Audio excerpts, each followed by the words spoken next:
So guys, thank you all for being here. I titled this panel, Adapt or Die. Discuss.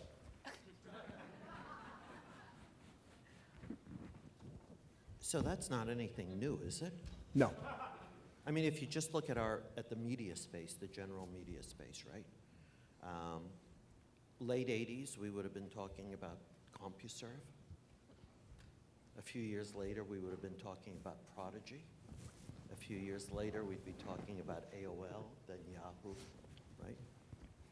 Google sort of has shown a bit of resilience and adaptive ability. MySpace, not so much. So it is adapt or die. Yeah. Look, if you think about change just beyond media, beyond marketing, beyond companies, it's happening all around us, right? So we talk about it in terms of technology and we see accelerating change there. We got that. But institutions are also changing. If you look at just the Fortune 500 companies, there's a study back in the 1960s, Fortune 500 companies, its average lifespan was about 60 years. Fast forward to 2020, it's less than 20 years. And what's driving that change are the new emerging companies that are operating in a fundamentally different way. And so the companies that adapt survive, the ones that don't go away. And it's just not, it goes beyond companies and institutions. Look at consumer behavior, the way they're grouping together. That's changed. You know, the way that people receive and share information, that's changed. So if everything is changing at an accelerating rate, you know, how do we think that marketing, branding, media can stand still? That's why you either adapt or die, because everything else is adapting or dying. And just to continue that, because I think at any of our companies, which are all very, very big companies, when I was thinking about the title of this panel, which I thought was a little negative, adapt or die, I thought about that it really, in particular to companies like ours that we represent, it's much more about innovate or die. And innovate, you know, a little more positive. But because of the technology acceleration in our businesses, it is just pushing you so quickly to think about, it's almost to the point where you say, okay, we have to rip this apart or turn it upside down because we can't do it the way we've always done it. The ground is not as solid as it used to be, so let's relook, let's reinvent. And if that's not, you know, that's got to be part of all of our everyday dialogue. By the way, we have all had days where dying might have been the preferred option. But what I find... Just one last thought. No, good. 1979, a guy by the name of Ken Olsen, who was at the time running the world's second largest computer manufacturer, made a mistake. He misread consumer behavior. And he said, there is no reason for any individual to own a computer, right? And a few years later, the world's second largest computer manufacturer was history. So there are lots of lessons in that story, and there are many stories like it. Each of you represent what I would consider established mega corporations that have done an amazing job of being singled out as lumbering dinosaurs, Titanic-like ships, massive, impossible bureaucracies, and yet each one of your organizations is killing it by adapting. So talk to me about adaptation, and let's dispel some myths here, because you're looking at PepsiCo and Group M and NBCU. You guys are doing, there are little companies out there doing stuff. You guys are big companies acting like little companies in a brilliant way. So now I've said it, you don't have to. Let's give some examples and talk about how this adapt or die paradigm has been taken to heart by your organizations. I don't know, we're very set in our ways. That is so not true, Erwin. He might give that appearance. I guess I can jump in on behalf of NBCU because when people look to add, we could use the broadcast business, just one of our biggest assets in the portfolio, but some people, there were a lot of skeptics when Comcast came in and wanted to buy Really? NBC Universal. You might have been one of them, I don't know. But it's been largely one of our biggest success stories. And as Comcast continues to invest in something like the broadcast business, whose death has been predicted for many, many years. I heard that, yeah. And from continued investment and reinvention of how we deliver our content, with the sole focus, I would say our adapting really comes from our sole focus and painstaking attention to the consumer and feeding them the content as much as possible, wherever, whenever they want. And I'm quite sure up on this panel we'll get to a little bit of a data discussion, but it's that dedication to continued investment in content. Content dominates the social conversation, and we are building our assets around that. Yeah, I think for us, we had to make a fundamental decision because an organization like Group M, we define ourselves as the intelligent application of scale, right? When we were built, we talked about scale in terms of billings because the more billings you have, the more effectively you can trade in the market. We had to make a decision 10, 12 years ago that wasn't going to be solely about billings, but about data volume and the technology that supports those data volumes. And those decisions are very difficult for a service business like ours because it means we had to morph the fundamental business model away from a pure service play to a hybrid one. But there was no choice. Now, many of our competitors didn't do that. Most of them did not. But the disruptors in the space are non-service business model players. Right? Frank? Yeah, I mean, I have no easy answer for it. I mean, for PepsiCo, we have 300,000 employees across roughly 190 countries. And you're not going to pull a lever and switch from the dominant model that has worked for whatever number of years to what you think the new model is going to be all in one fell swoop. That won't happen. But it can happen at differing levels in differing places throughout the world. So some of it will be tactical. And so we were seeing some tactical changes. And we have increased our investment in digital pretty much across every major brand in the company significantly.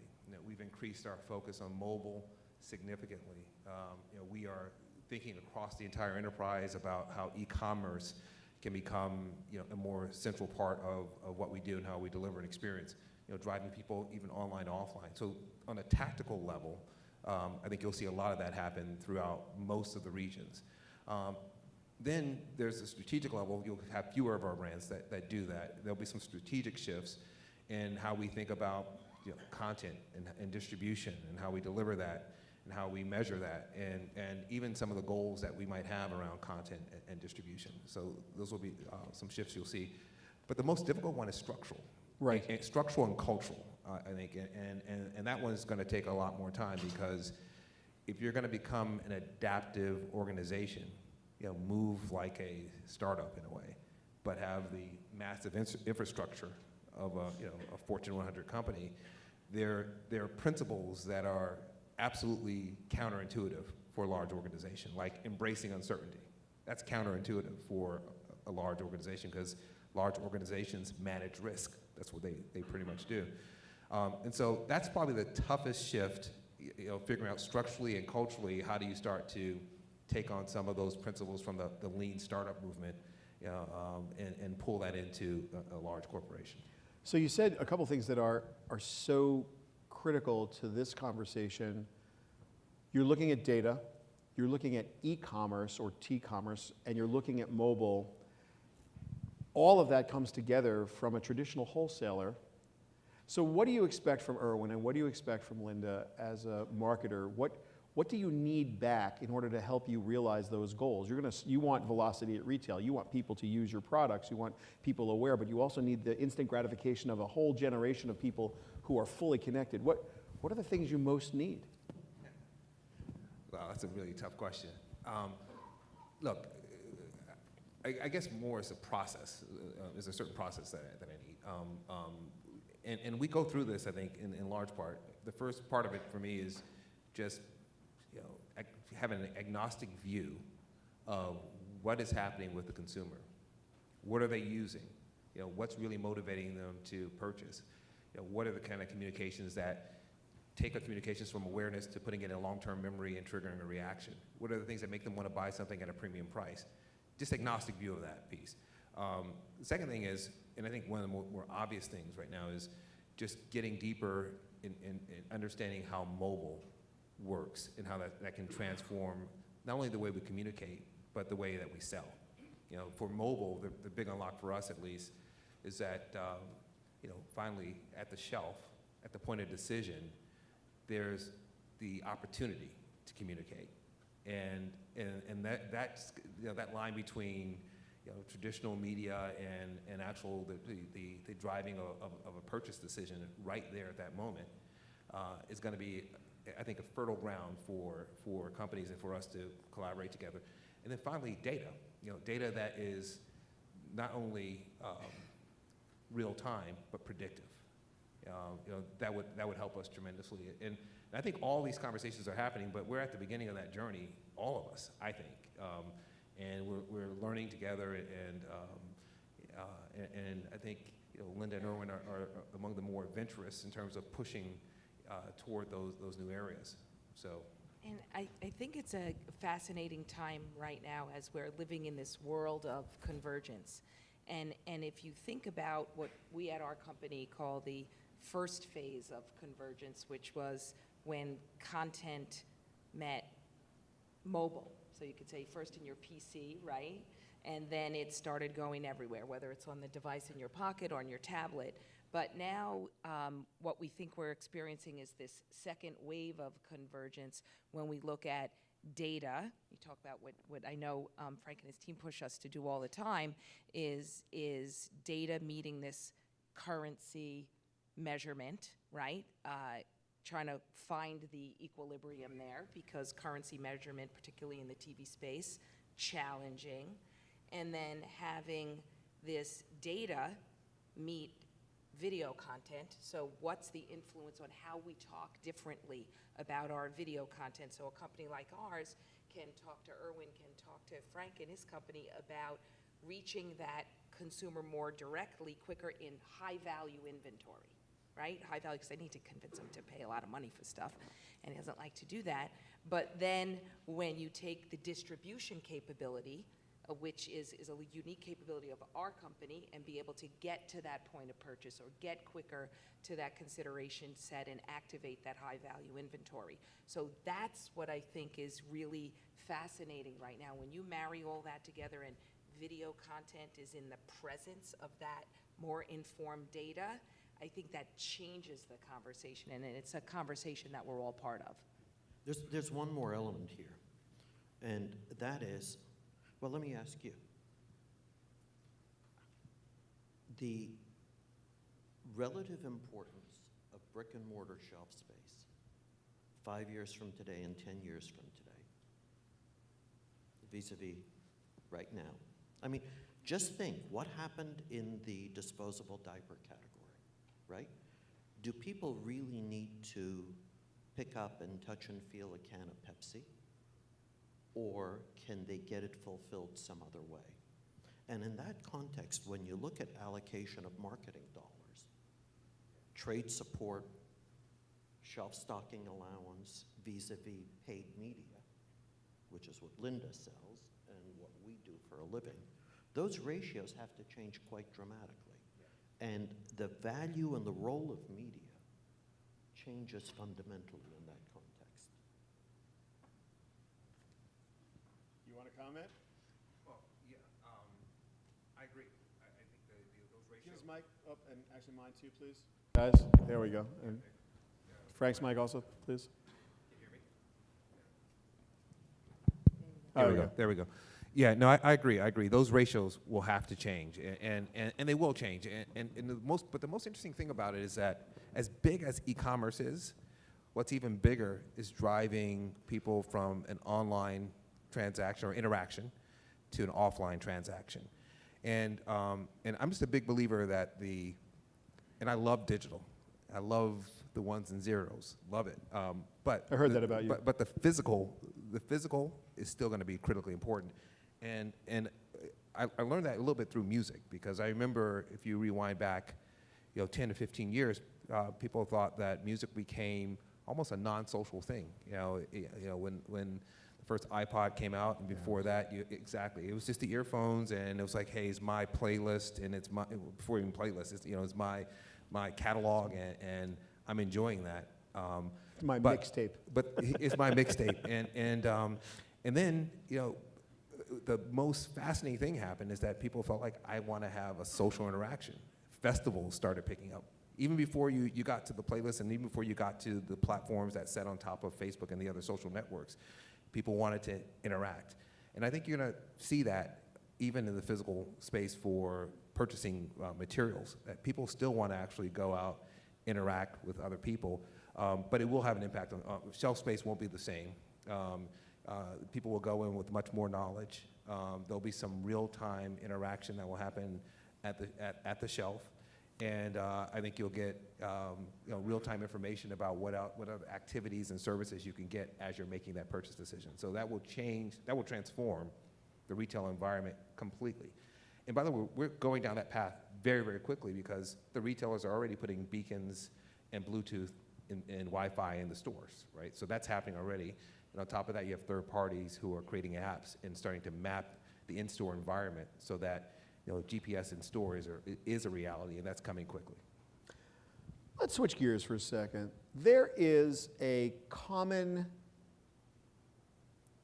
theme used by people who want to come after the three of you from the edge of the solar system, assuming that your companies are the central planetary bodies in this little environment we've created. And they will say things like, well, the fact that the data is generated doesn't mean that the client's ready to take it. Oh yeah, well, Group M, yeah, they've got a trading desk, so blah, blah, blah, blah, blah. Frank, Linda's got astounding data. Irwin has an ability to interpret that data and give it insights and help you with a marketing mix. They got a lot of data. Can you take it in and act on it? I mean, is Pepsi ready to be and I mean you as a proxy for all brands. You get to speak for everybody right now, all brands. You are all ANA 400 advertisers, so I'm not just singling out Pepsi, but are you the brands ready to take the kind of data sets that are generated at NBC and through Group M's massive analytics tools? Yeah, I'll reframe the question. I don't think it's a brand issue or a client issue. I think it's an industry ecosystem issue, and whether or not we can digest the large amounts of data that are coming through to any of us. And so can we digest all the data sets? Probably so, but can we leverage it and process it and then use that information in a way that everyone else understands the benefit of it and that they can act upon it? That's the challenge. That is a challenge. And then can you go beyond data sets? Can you bring in unstructured data and start to digest? I think we have a long ways to go. And again, I'm speaking generically, not just about PepsiCo, I'm asking PepsiCo. generically. I don't want to single out Pepsi because I you hear it all the think time. it varies dramatically by product category.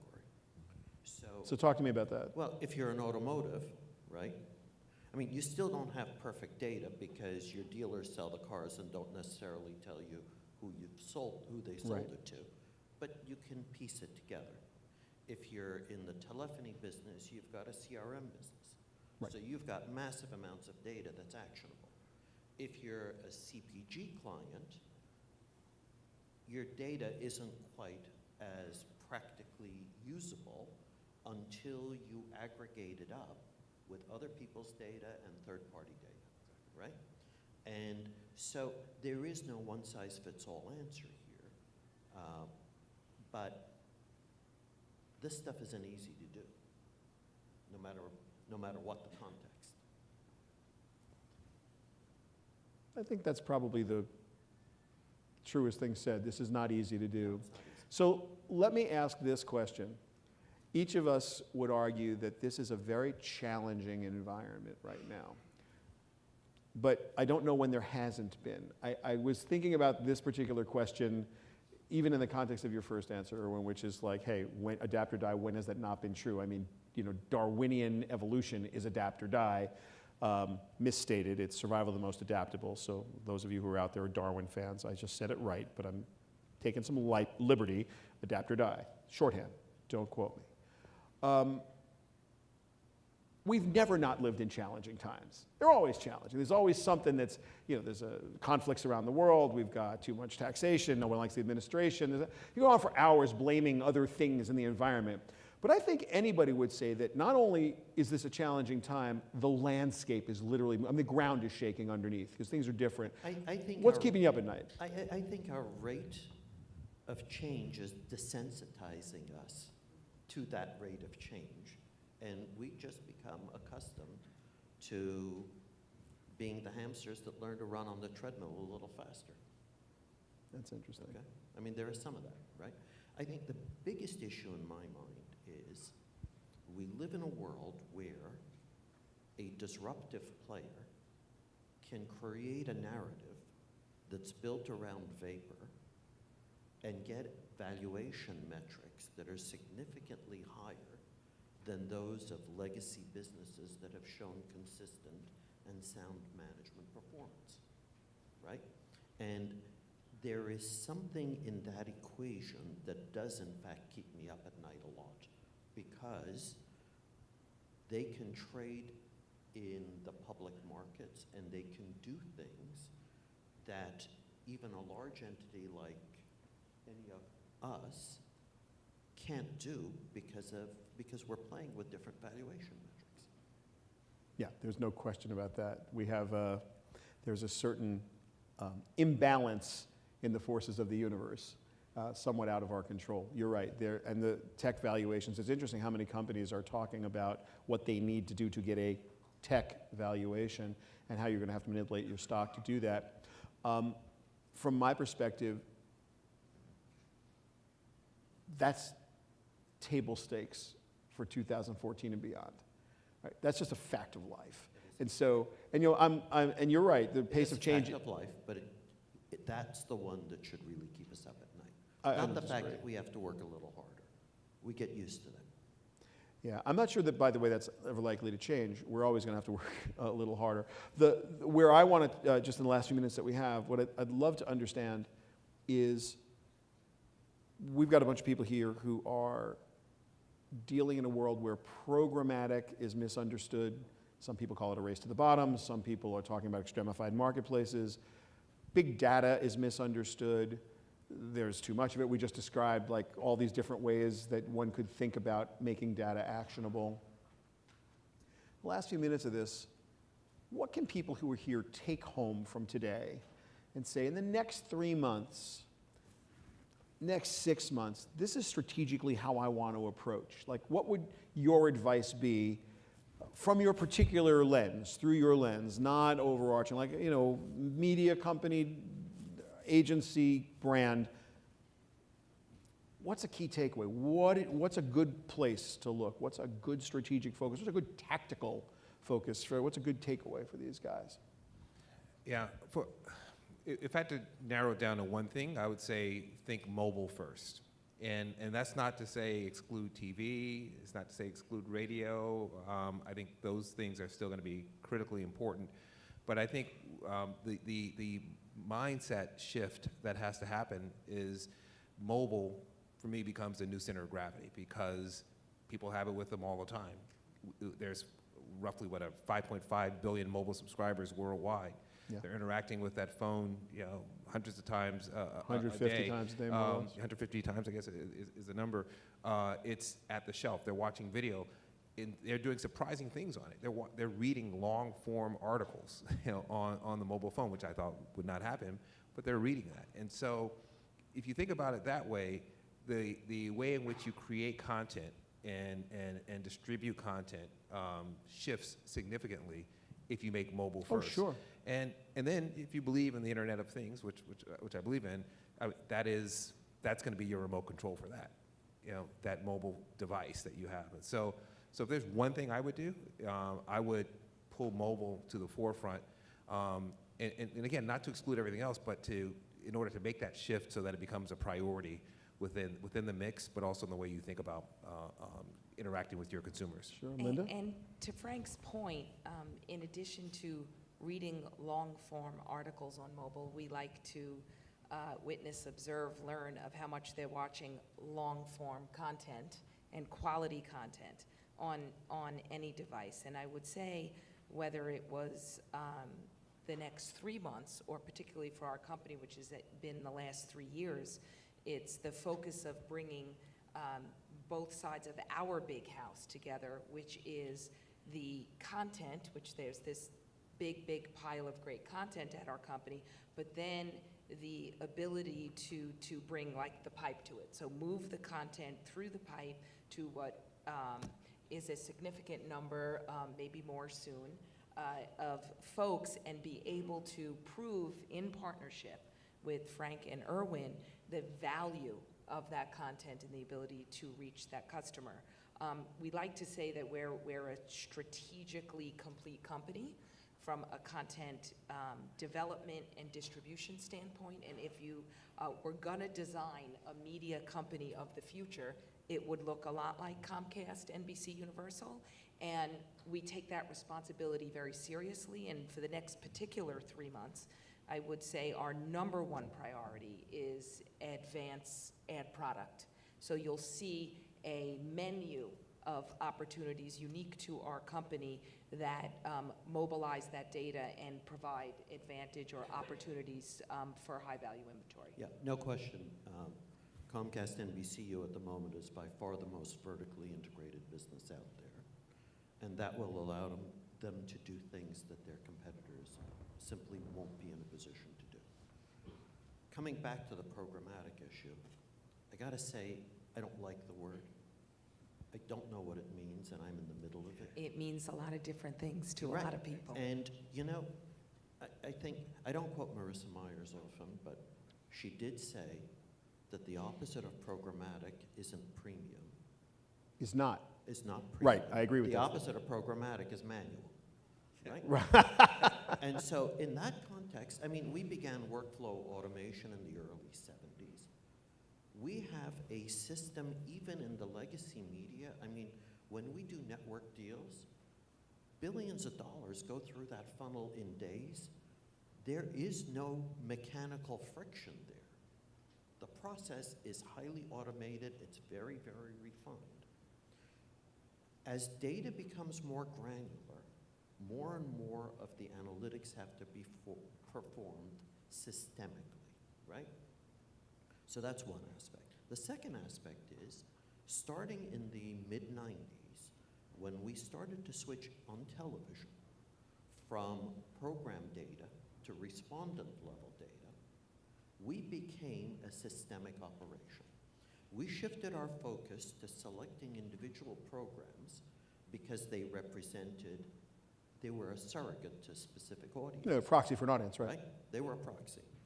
We went directly to the audience, and we began to model that. Now, the transaction unit remained the 30-second spot in a program, but the analytics behind it shifted to audience-based analytics, right?